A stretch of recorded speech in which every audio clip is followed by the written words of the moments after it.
Last video में हमने wire जाना। वायर क्या होता है, वायर के क्या टाइप्स हैं, वायर का यूज़ हम किस लिए कर रहे हैं। वायर का यूज़ हम करते हैं करंट को एक स्थान से दूसरे स्थान तक फ्लो कराने के लिए।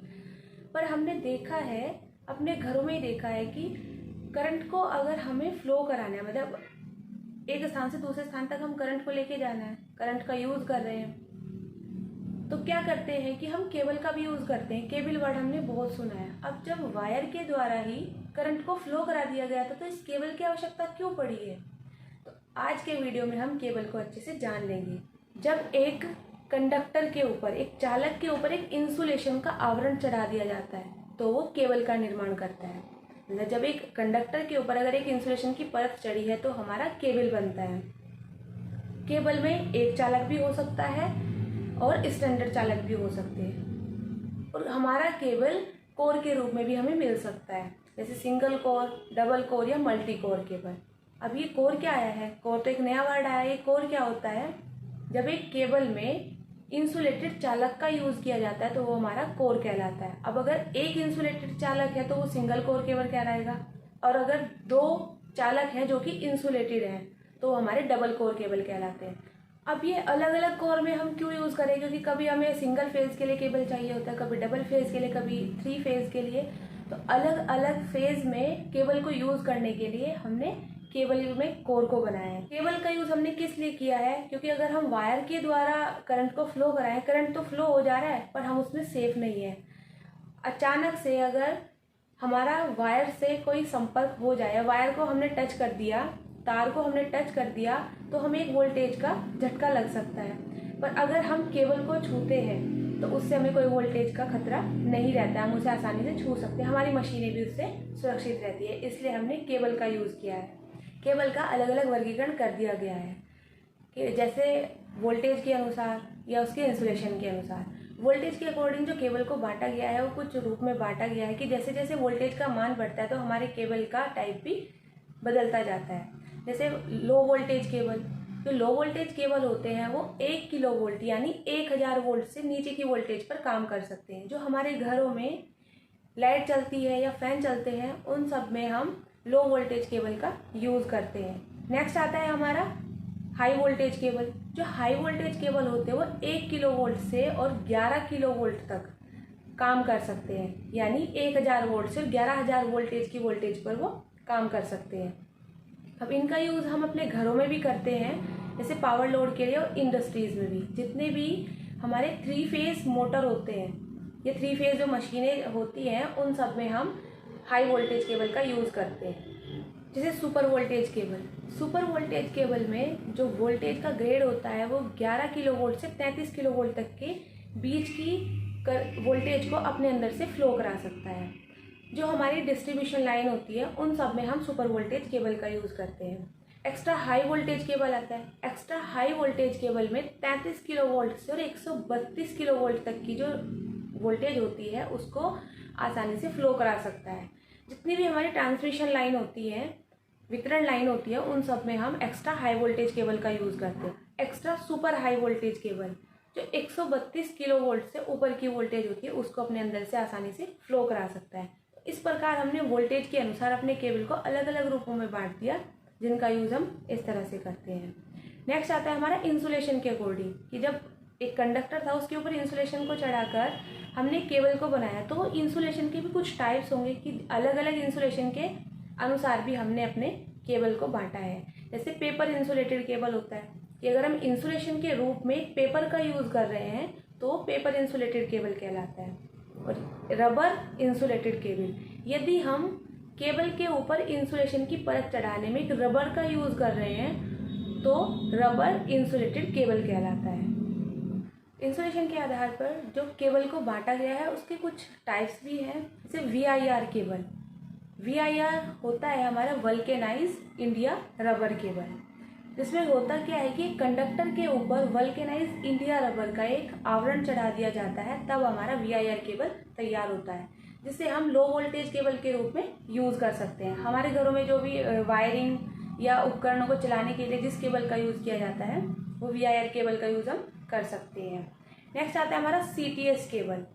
CTS cap tyre sheet cable होता है, जिसे हम टफ रबर शीट भी कहते हैं, TRS केबल।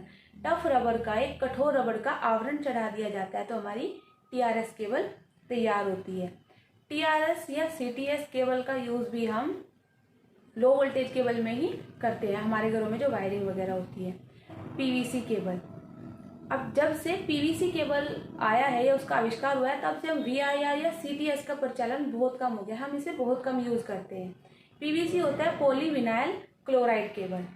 PVC केबल का यूज़ भी हम अपने घरों में करते हैं लो वोल्टेज केबल के रूप में। PVC एक सिंथेटिक पदार्थ है जिसके यूज से हम वातावरण के इफेक्ट से अपने कंडक्टर की रक्षा कर सकते हैं। नेक्स्ट टाइप आता है हमारा ट्रोपोडियोर केबल। ट्रोपोडियोर केबल होती है कि PVC केबल के ऊपर ही एक थर्मोप्लास्टिक कंपाउंड का इंसुलेशन चढ़ा दिया जाता है तो हमारी ट्रोपोडियोर केबल बनती है। ट्रोपोडियोर केबल का यूज़ हम रेलवे सिग्नल में या जितने हमारे पावर इंस्ट्रूमेंट्स होते हैं उनकी वायरिंग में यूज़ करते हैं। एक होता है हमारा lead sheet cable. Lead sheet cable क्या होता है कि VIR केबल के ऊपर जब एक लेड यानी सीसा धातु होती है उसका एक आवरण चढ़ा दिया जाता है, उसका यूज़ करते हैं तो हमारा लेड शीट केबल हमें प्राप्त होता है। अब लेड शीट केबल जो होता है उसके ऊपर एक धातु का कवर चढ़ा है तो मैकेनिकल स्ट्रेंथ उसकी अच्छी होती है। जहाँ हमें यांत्रिक सामर्थ्य चाहिए केबल के लिए वहाँ हम लेड शीट केबल का यूज़ करते हैं। जैसे हमारे इंडस्ट्रीज में या फिर जैसे हमारी केमिकल लैब होती है वहाँ हम लेड शीट केबल का यूज़ करते हैं। लेड का इंसुलेशन क्या है उसको अर्थ करना ज़रूरी होता है ताकि हमारी सुरक्षा हो सके। कभी अगर शॉर्ट सर्किट हो जाता है तो हम अगर उससे छू रहे हैं तो हम उस वोल्टेज के झटके से बच जाएं। तो ऐसे हमारी लेड शीट केबल तैयार होती है। वेदर प्रूफ केबल क्या होता है कि VIR केबल के ऊपर अगर हम एक वेदर प्रूफ मटेरियल में एक द्रव में उसे डुबोकर उसके ऊपर एक इंसुलेशन चढ़ा देते हैं तो हमारा वेदर प्रूफ केबल बनता है, जो वातावरण के इफेक्ट जैसे नमी है, वर्षा है या तापमान हो रहा है उन सब से वो उसकी रक्षा कर सकती है। जैसे फ्लेक्सिबल केबल। फ्लेक्सिबल केबल जो हम टेम्प्रेरी वायरिंग करते हैं कि कुछ टाइम के लिए हमें एक बल्ब को जलाना है, कुछ टाइम के लिए हमें अपनी वायरिंग रखनी है, जैसे मेलों में वायरिंग की जाती है, किसी शादी में वायरिंग की जाती है तो उसमें हम फ्लेक्सिबल केबल का यूज़ करते हैं कि एक चालक के ऊपर एक PVC का आवरण चढ़ा दिया जाता है जो कि बहुत फ्लेक्सिबल होता है तो वो हमारी फ्लेक्सिबल केबल कहलाती है। कॉटन या सिल्क कवर्ड केबल। अब क्या होता है कि जो फ्लेक्सिबल केबल है उसके ऊपर एक कॉटन या सिल्क का आवरण चढ़ा दिया जाता है तो हमारी कॉटन या सिल्क कवर्ड केबल तैयार होती है। हमने अपने घरों में भी देखा है, जैसे प्रेस में जो केबल यूज़ होती है जिसके ऊपर एक सिल्क की बुनाई जैसा एक आवरण चढ़ा होता है वो हमारी कॉटन सिल्क कवर्ड केबल है। जैसे इलेक्ट्रिक प्रेस में या टोस्टर में या जितने हमारे इलेक्ट्रिकल हीटिंग इंस्ट्रूमेंट हैं उन सब में हम सिल्क कवर्ड केबल का यूज़ करते हैं। ये हमेशा हमें 3 कोर में मिलती है जिसमें एक फेज, एक न्यूट्रल, एक अर्थिंग के लिए हम कोर का यूज़ करते हैं। नेक्स्ट आता है हमारा आर्मर्ड केबल। आर्मर्ड केबल क्या होता है, एक मैकेनिकल स्ट्रेंथ को सहने वाला होता है।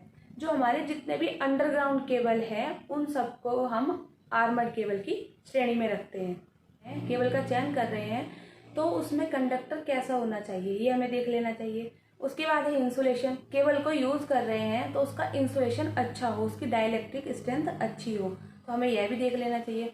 या हमें कंडक्टर कहाँ के लिए चाहिए कि हमें एक वातावरण, खुला वातावरण में यूज़ करना है अपना केबल, या हमें घर के अंदर केबल को यूज़ करना है, तो उसके अकॉर्डिंग हम केबल को सिलेक्ट करते हैं। हम जान लेते हैं underground cable. Underground cable, underground cable एक ऐसा केबल होता है जो प्रेशर और मैकेनिकल इफेक्ट को सह सकता है, और अंडरग्राउंड केबल भूमि के नीचे स्थापित किया जाने वाला केबल है। अब अंडरग्राउंड केबल अगर इफेक्ट को, मैकेनिकल इफेक्ट को सह रहा है तो कुछ ना कुछ तो उसकी क्वालिटी होगी।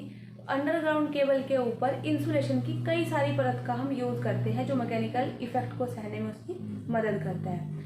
तो कंस्ट्रक्शन ऑफ केबल्स देख लेते हैं क्या है। जैसे कंडक्टर, कंडक्टर करंट को फ्लो कराने के लिए केबल में होता है, और कंडक्टर के रूप में हम एल्यूमिनियम और कॉपर का यूज़ कर सकते हैं। जो कंडक्टर एक हो सकता है, दो हो सकते हैं, 2 से अधिक भी हम यूज़ करते हैं। इंसुलेशन, कंडक्टर को कवर करने के लिए हम इंसुलेशन का यूज़ कर सकते हैं। इंसुलेशन को हम वोल्टेज के अनुसार रखते हैं, वो वोल्टेज पर डिपेंड करता है कि अगर वोल्टेज ज़्यादा हो रही है तो हम इंसुलेशन की मोटाई ज़्यादा रख सकते हैं, कि किस कंडीशन में हमें अपने केबल को यूज़ करना है तो उसके अनुसार हम इंसुलेशन के अलग अलग टाइप्स को यूज़ कर सकते हैं। मेटेलिक शीट क्या होता है कि इंसुलेशन के ऊपर हम एक धातु का आवरण चढ़ा देते हैं। अब धातु में हम लेड का यूज़ कर सकते हैं, लेड से बनी कोई धातु का यूज़ कर सकते हैं। इंसुलेशन को बाहरी इफेक्ट से बचाने के लिए, मैकेनिकल इफेक्ट जो उसके ऊपर लग रहे हैं उनसे बचाने के लिए हम धातु का कवच का इस्तेमाल करते हैं। नेक्स्ट आता है हमारा बेडिंग। मेटेलिक शीट के ऊपर जूट से एक आवरण चढ़ा दिया जाता है जो उसके वातावरण के इफेक्ट से रक्षा करता है, जैसे नमी में उस धातु के ऊपर वो जंग आने से बचाता है।